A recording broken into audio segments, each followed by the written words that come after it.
So, ito na guys, papasok na kami dun sa bahay na ano. Kumbaga wala po tong kababalaghan pero may kwentong kababalagan itong bahay na ito. Bakit nga ba kinatatakutan ng dalawang bahay na ito? At ito raw ay bahay ng isang manggagamot. At tila ba'y mayroong sumilip at nakuha mismo sa camera. Tutukan natin ang 3 episode sa iisang video.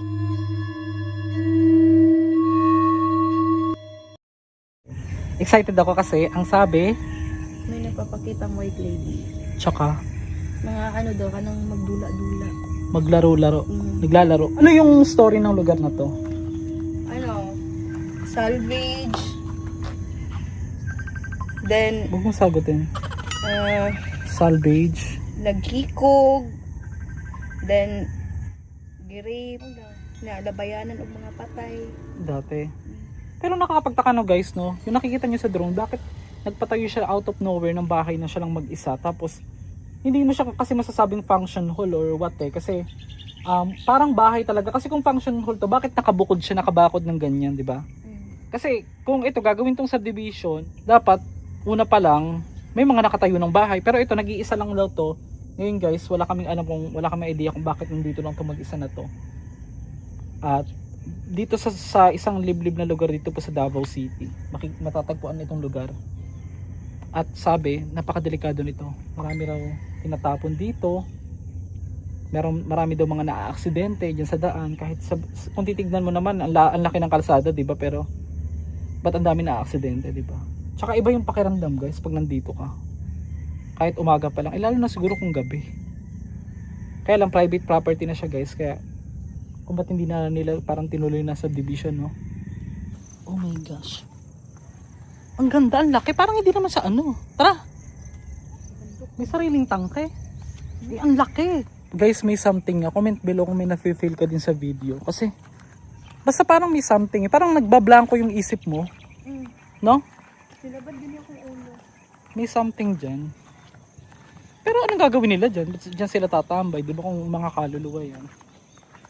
Kasi guys, tignan yung lugar, oh. Halos walang mga bahay dito. Nag-iisa lang tong bahay na ito. Dito to itinayo, no? Oh guys, oh. Ha? Huwag kang matakot. Ano ka ba? Wala ka namang ginagawang masama. So dito, oo nga, mabigat nga, bakla. Sayang yung bahay. Bakla ang aga-aga. Natatakot ka. Ha? Relax ka lang. Hindi naman siya bahay, bakla. Friend, life sa paminaw, friend. Meron ka sigurong negative na dinadala. Nanginig ka? Pag hindi mo hinarap yung takot mo, lalo ka matatakot. Relax, Jod. Tingnan ko yung kamay mo nanginginig. Relax ka lang. Magtiwala, Jod ka ba? In Jesus name. Wala tayong ang ano dito, pag may bala kang masama, yun. May mangyari sa yung hindi maganda. Oo, ang laki. Hindi siya bahay. Pension house siya. Pero may swimming pool. Ayan, oh. Barangay Pisot. Ay, gagi, may nakabaligtad na krus. May nakabaligtad na krus, oh. Iba yung pakiramdam nga, oh. Baka parang, hindi ba kayo may nagre-ritual dito, bakla? Friend. No? Ito pa, oh. Dito, sa baba niya, merong, basketball court. Anyan, oh, dalawa. Ha? May ano? May pulis? Oh, tara. Dito tayo. Oo nga, no? Ay, alam ko na kung bakit kakaiba yung pakiramdam. Tignan mo, oh, may ang style, pentagon ng style. May mga paniniwalang iba dyan. May nag-iikot palang pulis dito, no? Tara. Ito yung... Alam mo, pag lalo ka matakot, lalo kang tatakutin. Wala naman nakakatakot sa lugar, eh. Ay, ang laki ng ng swimming pool. Ayun, oh. O, tara na. Tapos may bahay pa dun, oh. Hindi ako parang hindi siya bahay talaga eh, no? Hindi, ang feeling ko gagawin tong ano, penthouse to. Penthouse, yung parang sa ano ba, yung function hall. Parang gagawin subdivision tong lugar. Tingnan mo na maitsura. Tara, tara. Ayun, may CR. Tara, layo mo na. Kung ikaw tatanungin mga master, sa tingin mo, ito ba isang bahay o isang nakaplanong subdivision na parang penthouse? Ngunit ang nakakapagtaka ay napakalayo niya sa ibang mga subdivision at nag-iisa lang siyang nakatayo.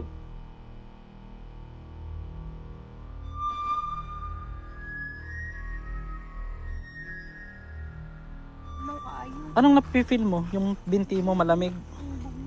Baka nung natatay ka lang bakla. Eh kasi, nag-iisip ka kasi eh. Nanginginig yung ano. Ano ba iniisip mo?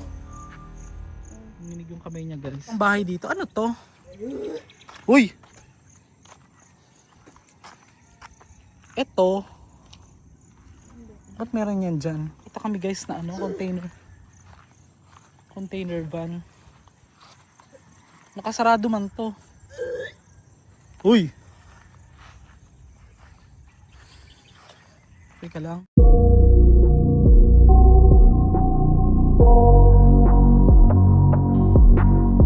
Isa ang bahay na ito na pinakaluma at panahon pa daw ito ng mga Hapon dito sa Davao City. Matatagpuan ito sa isang barangay sa Toril.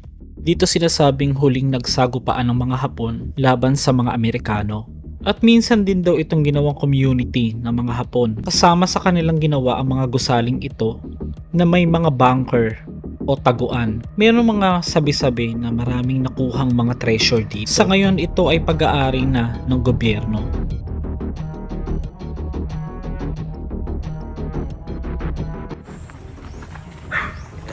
Ito grabe oh. Ito na yung isang building na mismo. So dito pagdating natin mga master, may dalawang malaking puno. Kung titignan ay parang simpleng wall ang mga ito, pero nagulat ako sa mga nakita ko. Kasama din daw itong mga wall na ito na itinayo pa nga ng mga Hapon. Oh. Ay, may bakas pa ng bala oh. Ayun, may bakas ng bala oh. Bukod sa mga bakas ng bala ay nakakamangha ang mga estrukturang bakas ng sagupaan dito. Yung bakas pa yung mga pinag-anuhan ng mga gera oh. Ayan. Talagang namangha ako dahil ramdam ko ang kasaysayan ng lugar nung makita ko ang mga butas na ito. Tignan mo yung bakal mga master oh. Napakakapal oh. Masasabi mong panahon pa ng mga Kastila ang mga Hapon. Bawat bakas ng butas ay ramdam ko dito ang kasaysayang pinagdaanan ng lugar. Sa di kalayuan ay mas lalo ako namangha dahil narito pa pala ang ilang buong bahay na tinirahan mismo ng mga Hapon. Tapos dito mga master, makikita nyo merong ginawa dito mga bunker. So itong tinutungtungan kong area mga master, dati itong nasakop ng Hapon dito sa Davao City. So makikita mo yung mga bunker, lumang-luma na. Pero yung alam mo yung pakiramdam ko dito ngayon, parang galing na ako dito, parang nagpunta na ako dito dati. Yun yung pakiramdam ko. Kabilang ang malaking wall na ito, na dati raw bahay at napakaraming mga bakas dito ng gera. Yung nakikita nyo sa drone guys, itong malaking pinakaano na ito, bunker, ipinatayo itong parang ano ng mga Hapon. So makikita nyo may mga bakas pa rito mga master oh. Yan. Ng mga ano ng gera. So dito pag dumiretso tayo, may kamukha siyang building dyan sa kabila. Ayan. So very napakagandang historical place na to. Tapos parang ito, para siyang simbahan. Although makikita natin guys, ayan o, may mga bakas pa ng sunog. Tapos dito mga master, makikita nyo merong ginawa dito mga bunker. So itong tinutungtungan kong area mga master, dati itong nasakop ng Hapon dito sa Davao City. So makikita mo yung mga bunker, lumang-luma na. Pero yung alam mo yung pakiramdam ko dito ngayon, parang galing na ako dito, parang nagpunta na ako dito dati. Yun yung pakiramdam ko. Grabe. Ayan. So yan, mga bunker daw yan ng mga Hapon. Tapos parang may Nitso. Eh, hindi, bakit Nitso? Parang Nitso yung style. Parang Nitso, ano? Ayan, tingnan mo yung style, guys, oh. Okay lang. So, empty na eh. Wala na tayong visual eh. Pero susubukan natin ipakita yung visual sa drone. Ha? Ay, tingnan nyo guys, oh. Masasabi mo panahon pa nga ng mga Hapon. Ayan, oh.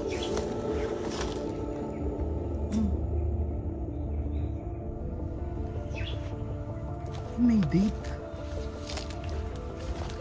May date na yun. Ang gara, kakaibang ginawa nilang style ng bunker, no? Ang bahay naman na ito ay originally, Hapon pa daw ang may-ari. Bukod sa lumang estilo ng bahay, ay nag-agaw pansin sa akin ang mga hagdanang ito. At para saan kaya ang purpose ng mga hagdan ito? Kabilang din sa mga lumang bahay dito ng Hapon ay ang nag-iisang ito, na ito na lamang daw ang natitira. Ngunit hindi na natin ito mapasok mga master dahil ito daw ay pag-aari ng isang pribadong tao o kumpanya. Ang natitirang bubong na ito mula sa malawak na loteng ito na sementado, ito daw ay dating community ng mga Hapon at maraming mga bahay dyan at iyan na lamang ang natira. Kung makakapagsalita lamang ang lugar na ito, no, marami sigurong kwento ang tiyak hindi pa natin narinig.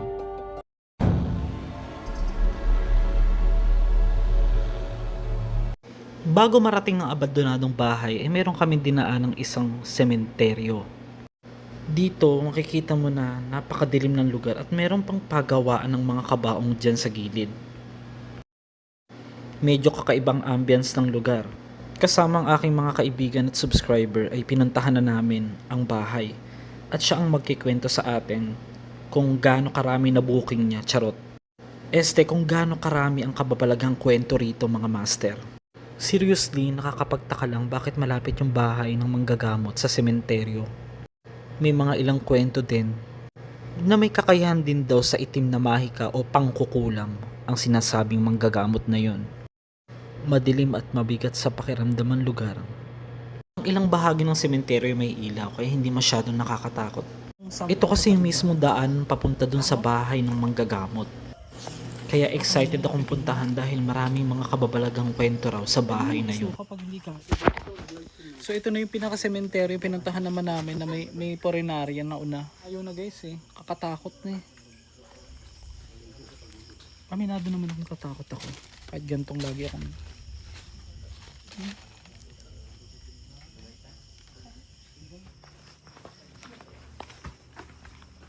Tabi-tabi lang po. Ay, nilagyan siya ng ano, oh, favorite niya siguro to guys, oh. Ito may bata, oh. Sa di inaasahin nakarecord yung camera ko ng nakakakilabot na tinig pero hindi namin to narinig nung nandyan kami. Sige, tatry ko mag-live. Bakla, huwag kayo maingay. Tatry ko mag-live. Tignan nyo to, oh, may mga larawan dito, mga nasira na. Punta kami dito sa abang ng bahay. Kasi bata pa ako, maraming ganap dito sa bahay na maraming nagkakakita. Tulad ng ano?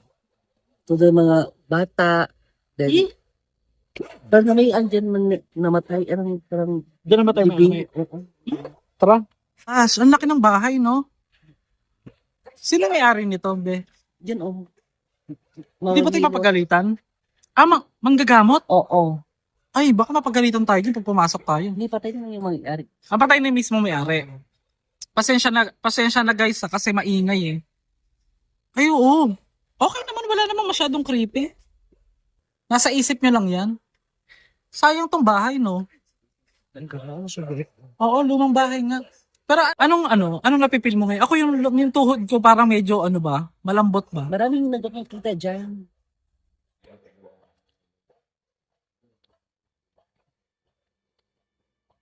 Tabi-tabi po.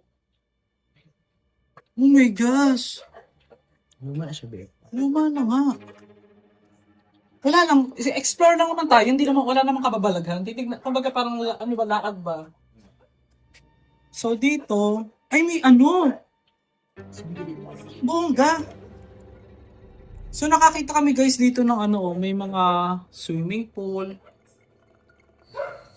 O mga trip-trip lang. Ang gara, nakakaiba. Balon ba to? Bathtub? Ay, oh. Wala, hindi na makapasok dyan. Dito tayo sa sa taas, tara, tignan natin. So, ito guys, abandonadong bahay daw ito ng isang manggagamot na namatay na. Ay, nilabot ako ba? Uy! Sino yung umutot? Uy! Ano ka ba? Ako na lang. Sige, hintayin niyo ako dyan. Ilawan mo lang ako. Ako nang papasok sa taas. Bakla, sira naman eh. Ano? Ay, wala na. Bakla. Ay, may kwarto. Sige, silibing ko. Kaya lang hindi na siya pwedeng pasukin ng isa-isa lang. Ako muna. Ilawan mo lang ako. Ay, wait lang. Galing ko, be. Baka mapagkamanan tayo dito. Thank you. Mapagkamanan tayo dito. Ano ba? Akit bahay. Yol, dahan-dahan Yol ha. Kami lang muna ni Yol. Okay. Okay. Wala naman na eh.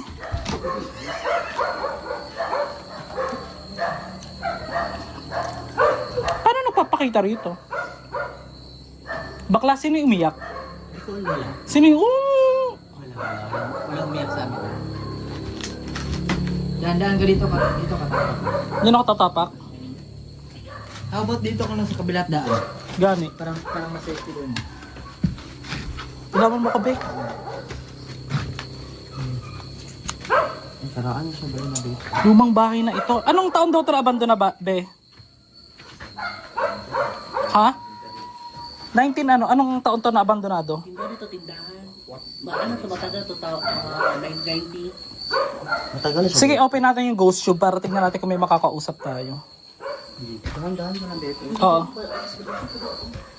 Dahan-dahan ka. Tao po. Ay, wala na, bakla. Ay, sino kumatok? Ay, wala na, bakla. Ay, sino kumatok? May kumatok kayo? Uy, huwag kayong gaganyan, huwag kayong biruan ha. Sino yung kumatok? Walang kumatok? Narinig ko na record. Bakla, huwag na tayo pumasok, delikado na. Baka bumuwal na to. Ha? Wala na po mga master oh. Wala na guys. Tara, magandang mag-live. Try ko mag-live sa TikTok. Tapos magtanong tayo kung may kababalaghan talaga dito. Creepy?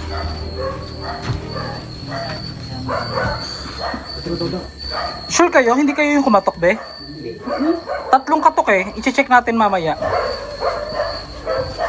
Ano yung manggagamot na yung babae, lalaki? Babae. Bata ka pa lang, abandon na to. Yung style niya, oh.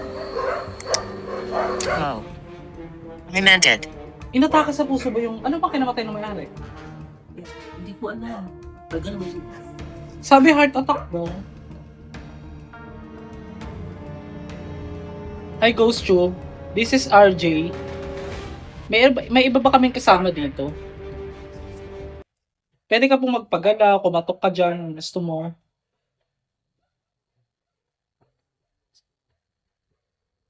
Hindi, narinig ko talaga yung katakan na. Promise, tatlo. Tanong mo. Hi Ghost Tube.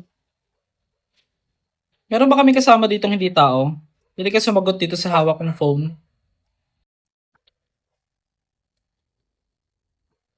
Maingay kasi.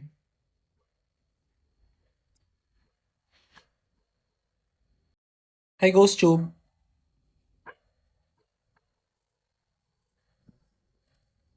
May mga bote rito oh. Ay no. Simpleng bahay pero may sariling pool. dito. Hi Ghost Tube. May tao ba rin? Natalie Sayakin. Stay with me. Hello. Ayaw niya pa tayong pauwiin. Stay with me daw. Ay, pa tayong pauwiin, be. May nagpaparamdam po ba sa bahay na to? Nasuhulan. Bribed. Sino po yung nasahulan?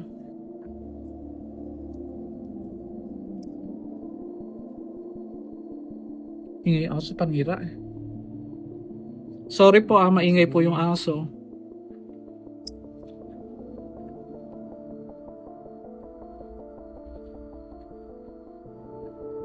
Pwede po bang magpakalampag kayo ngayon?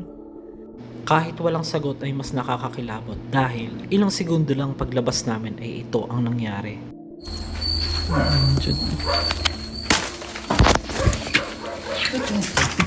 Bakla. Bakla. Ano? Ang bakas! Nasa ibaba ako. Hala, nasa likod daw. I'm below. Nasa ibaba ako. Nasa ibaba ako, sabi, bakla. Yung nilapot ko, Hinokan. hawakan. Touched. Hindi ka na ba sabi, nasa baba ako. Sino yung nasa baba? Sino po yung kumalampag na yon? Di ba sabi ko magpakalampag ka? Narinig niyo? Hey. Kadungog to. Sino yun? Magpatuloy. Continue. Continue daw. Hindi, dito lang tayo sa labas. Huwag na tayo nasa. Tara. Continue daw eh. Tara, tayo. Tara. So guys, tignan nyo yung tsura ng bahay, oh. Lumang-lumang.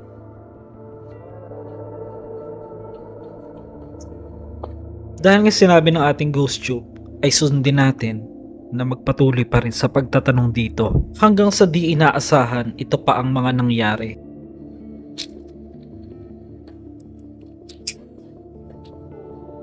Well, pinupuntahan naman ito ng maraming tao, oh.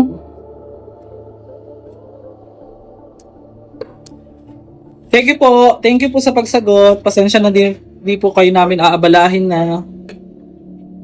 Naka-open naman kasi siya. Hindi masyado nakakatakot. Ang nakakatakot yung sarado talaga. Ginawa tong tindahan? Ha? Nag-init yung talampakan ko ba? Ako?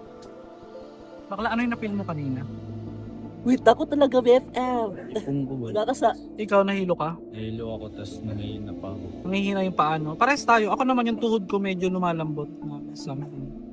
Yung nasa Pero pool. hindi kayo yung kumatok. Hindi. Kanina nga yung nasa pool kayo, feel ko mayroong nanonood sa atin dito sa likod eh. Hmm. Hindi ako tignan mo, kumatayo yung buhok ko. Kanina yung habang nandun kami sa loob ng pool, may parang may nakatayo. Naka-feel ako na may nanonood sa atin dito eh. Parang hindi natin nakikita. Tara. Dito may nai-record yung aking kasama. Ikaw nang bahalang humusga. May ilong, may ngip, may baba. Oh, ayan. May tinga. Yung nakikita ko yung parang white nakalutang na babae eh. Titigan ng parang figurang puti na ito na napicturean niya sa bintana habang nasa loob kami kanina. Animoy parang nagbabantay sa abandonadong bahay.